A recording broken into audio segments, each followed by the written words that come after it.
Hola amigos de Michoacán y de bonita gente de Cojumatlán, Michoacán. A continuación les presentaremos la historia de Uruapan, Michoacán.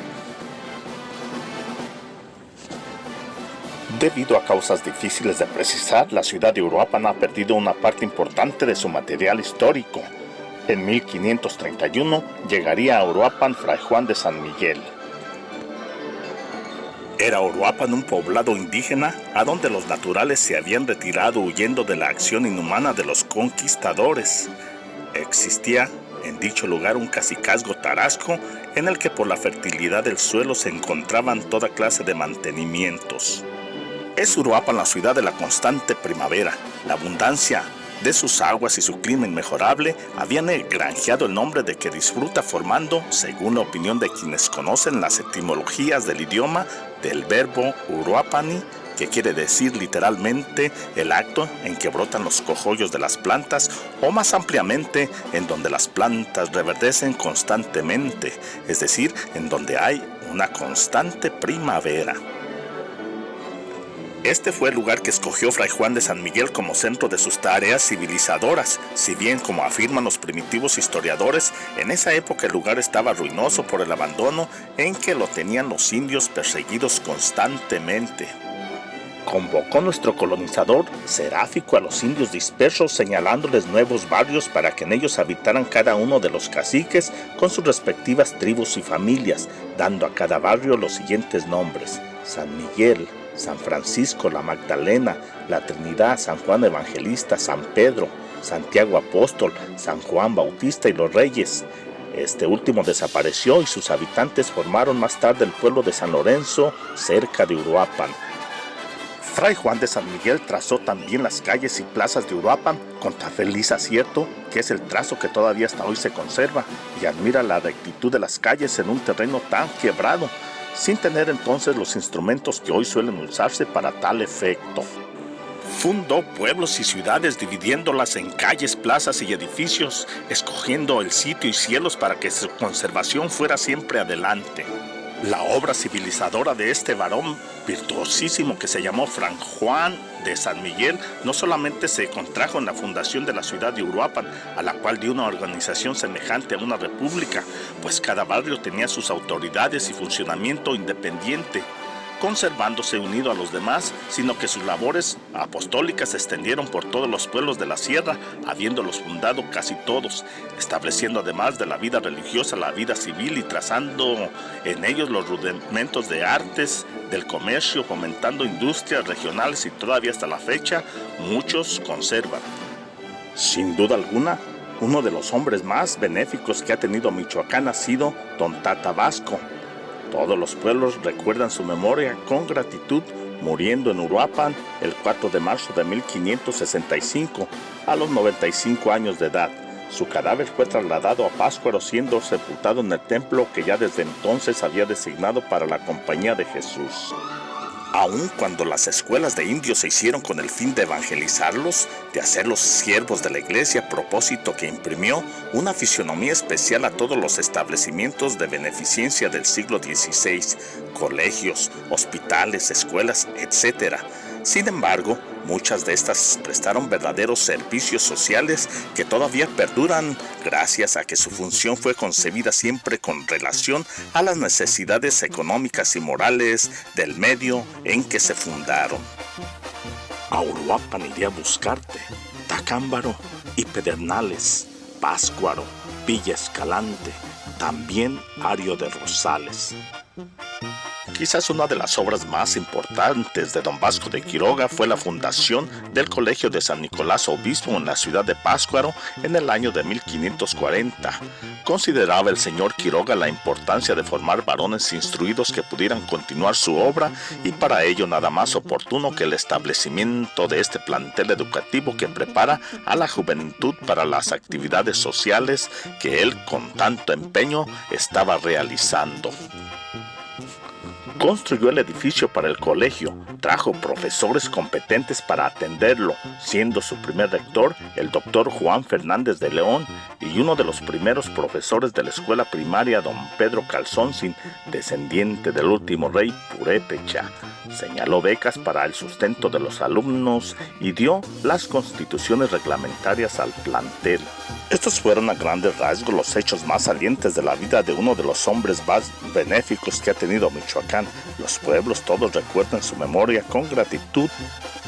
Las primeras semillas, plantas y animales los trajeron a Michoacán los franciscanos, especialmente Fray Juan de San Miguel, quien los propagó en los pueblos de indios. La caña de azúcar la trajo a Tacámbaro el encomendero Cristóbal de Oñate, y los plátanos los llevó a Siracuaretiro, antes que otro lugar, Don Vasco de Quiroga. El día 2 de octubre de 1865, Maximiliano decreta que al salir del país Benito Juárez, a todos los que se encuentren con armas de fuego se les considera villas de criminales y bandoleros, por lo que deberán ser ejecutados sin previo juicio. Así pues, a pocos días del decreto, el comandante Ramón Méndez junto con el ejército conservador aprenden a los 5 primeros rebeldes, quienes son llevados a encarcelar a Uruapan el día 20 de octubre. Tomando en consideración el recién decreto promulgado por Maximiliano, Méndez no duda en elaborar la lista de los aprehendidos y se los envía al encargado de fusilamientos. La lista contenía los siguientes nombres: José María Ortega Magallanes, general del Ejército Republicano del Centro; Carlos Salazar Ruiz, general del gobierno de Juárez; José Díaz Ruiz, nacido en Paracho, coronel en la Guerra de Reforma; Trinidad Villagómez, coronel durante la Guerra de la Reforma; Juan González, nacido en Texcoco, fue fraile mercenario del Convento de México, por lo que murió como sacerdote. El 21 de octubre de 1891 se colocó la primera piedra del monumento de los mártires de Uruapan, el cual fue inaugurado en agosto de 1893, en donde cada año se les rinde honores. La Guatápera fue fundada por Fray Juan de San Miguel en el año de 1533 para dotar a los indígenas de un hospital que sirviera además como un sitio de reunión y posada. Así se convirtió la Guatápera en el primer edificio de este género en la región y la primera construcción colonial en Uruapan. Es además la joya más valiosa arquitectónica que posee Uruapan y de un incalculable valor histórico. El Templo de la Inmaculada Concepción se encuentra situado a un costado de la Guatápera. Fue construido a fines del siglo XIV. La portada está hecha en una combinación de cantera rosa con estuco blanco. Carece de cúpula y torre. Su planta es de cruz latina. Su fachada fue terminada en los años 70. Está decorada con esculturas de ángeles en su parte superior, todas ellas en cantera. Alberga actualmente un museo de arte y de tradición indígena muy importante en el estado. En una de sus salas se aprecia el valor cultural de una línea histórica de una producción artística del pueblo purépecha. Uruapan era encomienda de Francisco de Villegas, uno de los primeros españoles que vinieron a la conquista de América. Estuvo en Cuba y luego en México. Sirvió a su rey, decía, con armas y caballos. Hizo obras señaladas y dignas de renumeración, por las cuales se le dieron las tierras de Uruapan con 7 barrios, 430 casas y 2.189 personas. Surge la pregunta sobre ¿qué monumentos o vestigios nos quedan de aquella raza esforzada que en poco más de 3 siglos se propagó por casi todo el territorio michoacano? Monumentos arquitectónicos, ninguno. El pueblo tarasco no fue un gran constructor como el maya o el azteca. En el proceso de su evolución no había llegado todavía a esa etapa.